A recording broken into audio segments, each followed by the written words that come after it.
Hello all, ఈ వీడియోలో the last house movie review అయితే తెలుసుకుందాం. రీసెంట్ గా నెట్ఫ్లిక్స్ లోకి అయితే స్ట్రీమింగ్ వచ్చింది. తెలుగు డబ్బింగ్ కూడా అవైలబుల్ గా ఉంది. డబ్బింగ్ అయితే బాగుంది. మూవీ రన్ టైం అయితే 1 hour 52 minutes అయితే ఉంటుంది. స్టోరీ ప్లాట్ విషయానికి వచ్చేస్తే ఒక ఫ్యామిలీ అయితే ఉంటుంది. టోటల్ గా 4 members.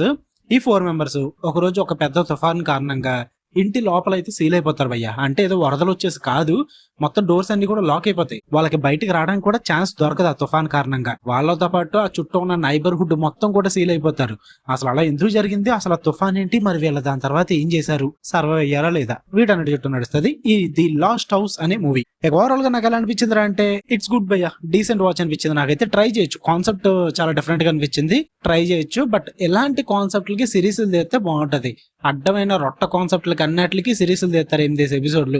బట్ ఎలాంటి వాటికి మాత్రం అంటే స్టఫ్ ఉంది, వరల్డ్ బిల్డింగ్ ఉంది, చాలా స్టోరీ ఉంది, చాలా డెప్త్ ఉంది, ఇవన్నీ ఉన్న వాటికి మాత్రం జస్ట్ 1 hour 52 minutes మూవీ అంట. ఏమన్నా ఉందారా మీకు అసలు బుర్ర? ఎలాంటి దానికి సిరీస్ తీస్తే కొంచెం మంచిగా ఉంటది కదా. ఎందుకంటే కాన్సెప్ట్ ఇట్ సెల్ఫ్ చాలా ఇంట్రెస్టింగ్ ఉంది. ఎందుకంటే వాళ్ళు ఆ లోపల ట్రాప్ అయిపోవడం అన్నది ఏదో ఒక రోజు 2 రోజుల్లో కాదు, మీకు ట్రైలర్ లో చూపించినట్టు ఇట్స్ లైక్ ఇయర్స్ ఉంటుంది అనమాట. సో ఆ లోపల సర్వైవ్ అయ్యే థీమ్స్ గానీ అండ్ అలాగే మాన్స్టర్స్ టైప్ కొంచెం ఉంటుంది సీక్వెన్సెస్ అక్కడక్కడ, అవి కూడా కొంచెం ఇంట్రెస్టింగ్ అనిపిస్తుంది. ఆ సస్పెన్స్ అయితే బాగా బిల్డ్ చేశారు అనిపించింది నాకైతే. సో వీటి పరంగా ఇంట్రెస్టింగ్ అనిపించింది మూవీ. అండ్ అలాగే ఈ సీ మాన్స్టర్స్ ఏవైతే ఉన్నాయో కొంచెం ఎర్లీగా ప్రెజెంట్ చేసి ఉంటే ఇంకా బాగుండు, డెప్త్ ఇంకా వర్కౌట్ అవుతున్నాం. బట్ యా ఇట్స్ గుడ్ అనిపించింది నాకైతే. అంటే మెయిన్ గా అండర్ వాటర్ సీక్వెన్స్ ఒకటి ఉంటుంది లాస్ట్ లో, మిడిల్ లో కూడా medicine the under water sequence ఒకటి ఉంటుంది. ఈ రెండు కూడా భలే అనిపించాయి నాకు, చాలా బాగా వర్కౌట్ అయ్యి. టెక్నికల్ విజువల్లీ కూడా మూవీ టాప్ నాచ్ ఉంటుంది అనమాట. ఇంక మెయిన్ మీకు సినిమా అంతా కూడా ఒకే ఇంట్లో ఒకే ఫ్యామిలీ చుట్టూ నడుస్తుంది. ఇంకా వేరే క్యారెక్టర్స్ అసలు మీకు దూరం నుంచి చూపిస్తారు తప్ప వేరే దగ్గర కూడా తీసుకెళ్లరు. అసలు జస్ట్ ఒకే హౌస్, ఈ 4 క్యారెక్టర్లు అంతే. వీళ్ళ చుట్టూనే డ్రామా మొత్తం నడిపిస్తారు. బట్ ఆ డ్రామా అంతా కూడా ఇంట్రెస్టింగ్ గా నడిపించారు. సో అందుకే నాకు వర్కౌట్ అయింది, కొంచెం డీసెంట్ గా అనిపించింది.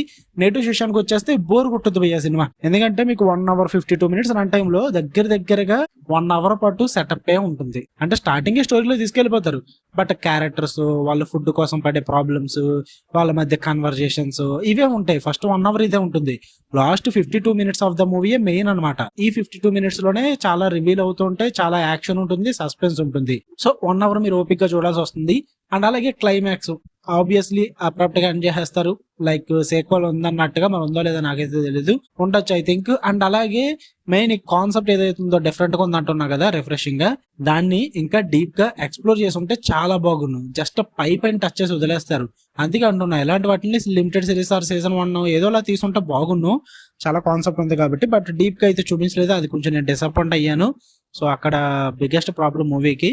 లాజికల్ ఏం పట్టించుకోము, జస్ట్ డిఫరెంట్ కాన్సెప్ట్ ఒకసారి ట్రై చేద్దాం అనుకుంటే ఈ మూవీ వర్కౌట్ అవుతుంది. ట్రై చేయండి, ఫ్యామిలీతో చూడొచ్చా అంటే కిస్సింగ్ సీన్స్ ఉంటాయి. సో అండ్ అలాగే ఫ్యూ మూమెంట్స్ కూడా ఉంటాయి, అవన్నీ కూడా స్కిప్ చేసుకుంటే చూసేయచ్చు, ప్రాబ్లం ఏం లేదు. ఓకే, మీకు కన్నా వీడియో నచ్చితే లైక్ చేయండి, షేర్ చేయండి, మీ ఒపీనియన్స్ కూడా కామెంట్ చేయండి. మళ్ళీ నెక్స్ట్ వీడియోలో కలుద్దాం. Until then love you all, by.